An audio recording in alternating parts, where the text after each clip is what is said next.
My name is Fatiyah Hazimah, and I am Palestinian Canadian Muslim immigrant in Canada. I started with Palestinian because my story starts when I was driven out from my homeland, Palestine. I was born in Acre, but when we left Acre, I was very. My mother was so worried that after hearing about the massacre in Deir Yassin, massacre committed by the Haganah, and the people, the Israelis, who want to drive out, scare the Palestinians and force them to leave. So my mom was one of this. She said, no way, I'm not going to stay here. So they're going to come and kill us. And I remember my father gave us lots of lemon because for the seasick. And of course, he didn't want to come. He said, I'm staying here to guard the house waiting for you. You're going to come back in 3 months or so. The captain said, look, the boat is very heavy. You have to lighten up the load, throw some of your belongings, because we might sink. All of us might drown. So what do we have? Our belongings? It's bundles, just this bundles of it. My mother has this bundle, carrying this bundle. When he said so, she was, of course, crying. She left her hands to throw the bundle that she's carrying. This old lady, the one who came with us, snatched the bundle. That was my brother. Snatched the bundle from her and so my sister took this and kept it close to her heart, so my mother didn't touch the bundle after this. And well, my brother, this one, he's an ophthalmologist now. Like my father said, I'm not coming because I'm planning to die under the tree in the garden of my grandfather, whatever. To force him to come, my mother sent my brother, who was 12 years old, sent him to Palestine.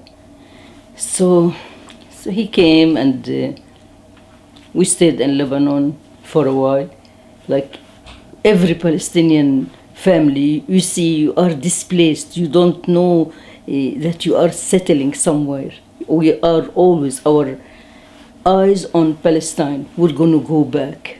So it's temporary, like now 67 years, and we look at it as temporary. We're still going to go back, our hope, and hopefully, by God wills, we'll do that. I took journalism by correspondence. After this, I taught in UNRWA, that's the school for the Palestinians. So I was teaching in the morning, in the evening I used to go to university. Until I graduated, got married, went to Saudi Arabia. 3 years there, my husband got scholarship. We came to Canada. And we came for 5 years, and now multiply it.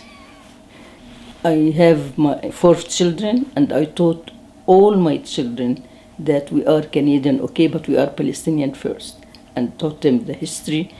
Once, when we came, in Newfoundland, Labrador, I want them to have pride always that we are Palestinian, yeah?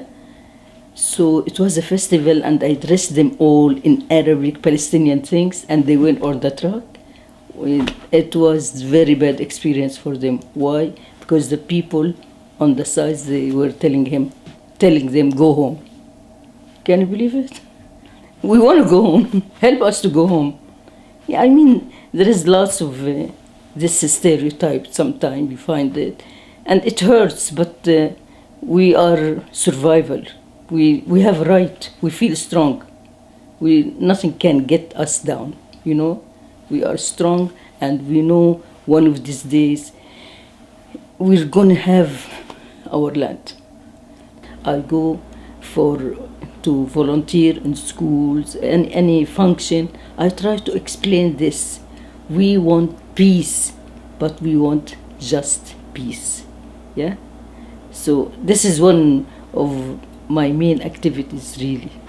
You see, the Palestinians, the family, you can go to a Palestinian family of 10, you see maybe 7, 8 university graduate. Why?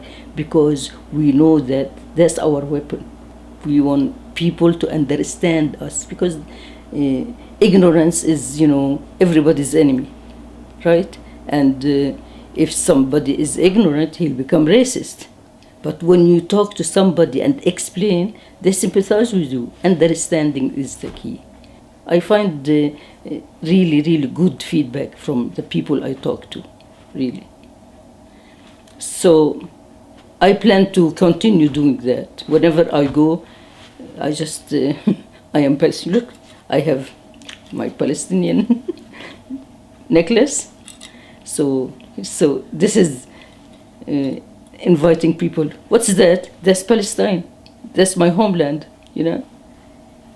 That's my involvement. Before I was more active, but now it's before I had Palestinian Women Association, and I had a magazine, and we talk about the Palestinian community. We have culture, we have heritage, we are rich nation.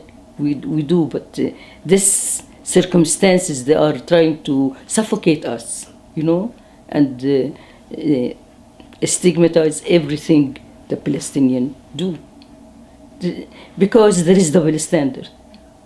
And like I said, whoever listens to what we are saying agrees with us. It's not, we didn't drop from the moon.